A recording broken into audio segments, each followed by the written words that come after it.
Jerusalem. Its very name means the city of peace, yet peace is as elusive as ever in the city that the great King David once called home. There's a sleepy suburb of today's Jerusalem called Silwan that, oddly enough, is one of the many flashpoints in the Arab-Israeli conflict. That's because it's being turned into an archaeological park, since beneath its surface lies what may be the remains of King David's actual palace, along with other structures dating from the days of the ancient Israelite kings. What's so controversial about that? Well, there's a good deal of rage from the Palestinian Arab community and the claim that the entire site amounts to a commercialization of archaeology. The alleged purpose, so they say, isn't archaeology at all, but the establishment of an Israeli presence in Silwan and its annexation to Jewish Jerusalem. But in reality, Jerusalem and its suburbs, including Silwan, doesn't need to be claimed by Israel. It's already part of the Jewish state and has been since 1967. It was formally annexed by Israel's Jerusalem Law of 1980, which declared Jerusalem, complete and united, is the capital of Israel. Those are the facts on the ground. Israel didn't just arrive one day and seize Silwan. Israel was attacked in June 1967 by the Hashemite Kingdom of Jordan at the outbreak of war with Egypt and Syria. In spite of the fact that the Israeli government cabled King Hussein, urging him to stay out of the conflict, artillery fire erupted along Jordan's entire border with Israel.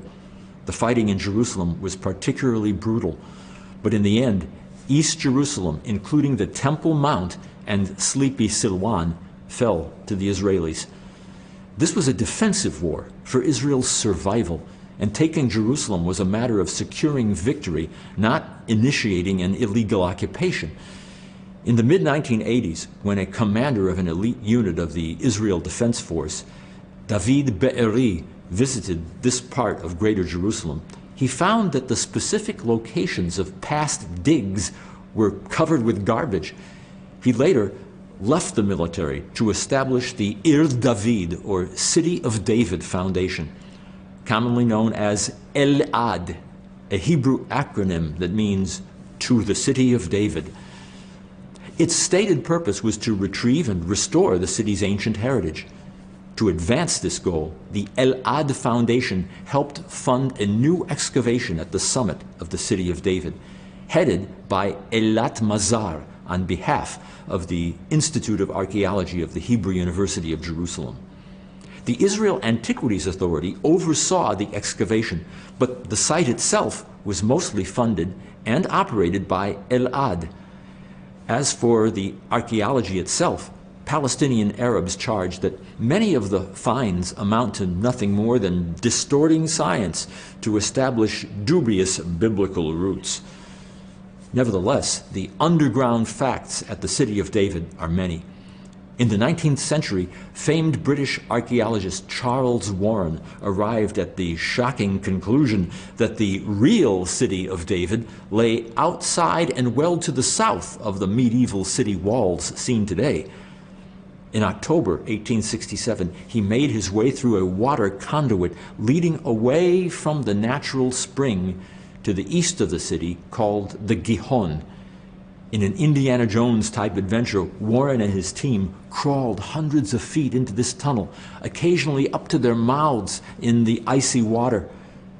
At 900 feet in, they came upon a series of false turns and found themselves in a zigzagging pattern.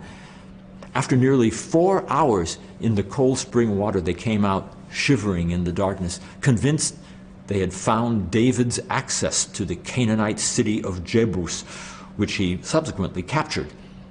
Today, this water conduit is known not as David's, but as Hezekiah's tunnel.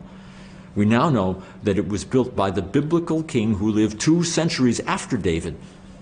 In trying to defend Jerusalem against the Assyrian general named Sancherib, or Sennacherib, who was about to besiege the city, Hezekiah produced a masterpiece of ancient engineering that helps define the City of David and the village of Silwan, under which its water flows to this day. Roughly 400,000 tourists visit the site each year, with the opportunity to trudge through the streaming waters carrying small flashlights all the way to its exit inside the old city walls, at the pool of Siloam, where Jesus was said to have healed a blind man. But when it comes to King David himself, we have to point out that some archaeologists insist that he's no more historical than King Arthur, which begs the question, is the very identification of the city of David a proverbial case of much ado about nothing over an ancient king whose very existence is questioned? Sometimes just asking a question is enough to cast serious doubt. In 1997, third-generation Israeli archaeologist Eilat Mazar went on to hunt for any remains she could find of the actual palace of King David. She declared to the New York Times, "When the Philistines came to fight, the Bible said that David went down from his house to the fortress. I wondered, down from where? Presumably from where he lived, his palace. So I said, maybe there's something here." Her reference was, of course, to the city of David. Mazar finally began digging in February 2005, discovering Byzantine artifacts and a mosaic floor at 2 meters deep. Further down were Second Temple artifacts, and beneath all of that, she came upon the foundations of a large stone structure that might possibly be the telltale remains of David's palace. Subsequent excavations uncovered 10th century artifacts, including imported luxury goods within the stone structure itself.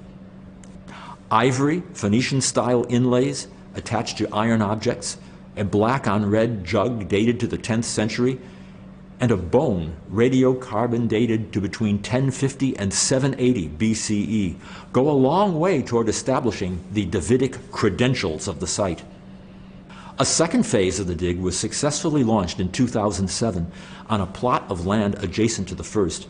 The news was significant, namely that the large stone structure Mazar had previously discovered was even larger than first imagined, boasting walls some 7 meters thick.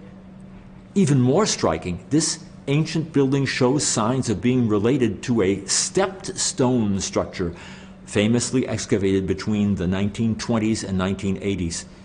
Somewhat of a landmark in East Jerusalem, it had long been suspected of being in some way connected with a structure mentioned in the book of Kings and Chronicles, the so-called Milo, built by King Solomon, but never described in terms of what it actually was. Archaeologists suggested that it may in fact have been constructed by the original inhabitants of the city, the Jebusites, before David and Solomon ever arrived on the stage of history.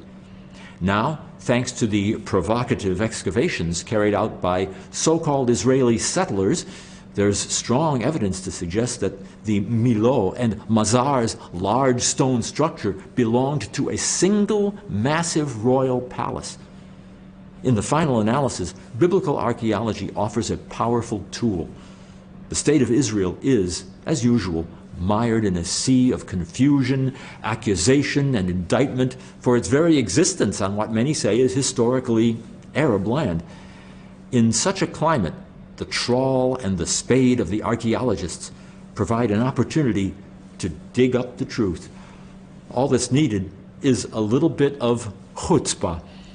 Today, the bulk of the excavations in the city of David have been completed, but there are still plans afoot to dig in the most sensitive parts of Jerusalem beneath the old city and its various multi-ethnic quarters.